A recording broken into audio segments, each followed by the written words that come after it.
முன்னெல்லாம் அந்த school colleges இதிலேருந்து நம்ம வெளியில் போகும்போது நம்ம அந்த படிப்பு முடித்து வெளியேறும்போது ஒரு பாட்டு ரொம்ப பிரபலமானது. பசுமை நிறைந்த நினைவுகளே பாடி திரிந்த பறவைகளை அப்படின்னு சொல்லி அந்த பாட்டு வந்து நிறைய இடத்துல அதை பாடுவாங்க.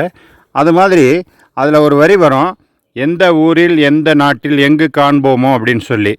அதுபோல் இப்போ 46 வருஷத்துக்கு பிறகு என்னோடய ஸ்கூலில் படித்த நண்பர் வேணுகோபால், ஏன்னா அவர் வந்து நல்ல ஒரு படிக்கக்கூடிய நல்ல ஸ்டூடெண்ட்டு. அவரை பற்றி எனக்கு அடிக்கடி நினைவு வந்துக்கிட்டே இருக்கும்.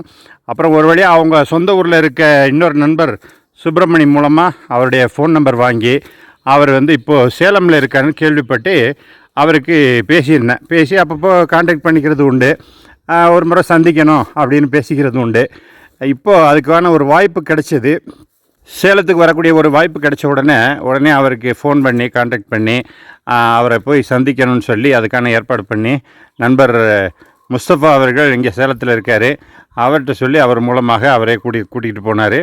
அவரை நானும் சேர்ந்து போய் பார்த்தோம்.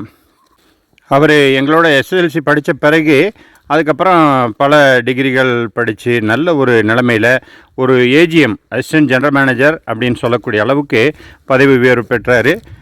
கனரா பேங்க்கில் ஏஜிஎம்மாக ஒர்க் பண்ணி ரிட்டையர் ஆகிட்டார். இப்போது லீகல் சர்வீசஸ் அந்தமாரி பண்ணிகிட்ருக்காரு சேலத்தில். அவரை நேராக போய் பார்த்தோம். 46 வருஷங்களுக்கு பிறகு சந்திக்கும்போது 2 பேருடைய முகங்கள்லையுமே நிறைய மாற்றங்கள் இருந்தாலும் அந்த பழைய நட்பு, பழைய அந்த பாசத்தில் அவரை போய் சந்தித்து அவரோட பேசி அளவலாவிய தருணம் இது. அதை நினைவுபடுத்துறதுக்காக தான் இந்த காணொளி. எல்லா புகழும் இறைவனுக்கு.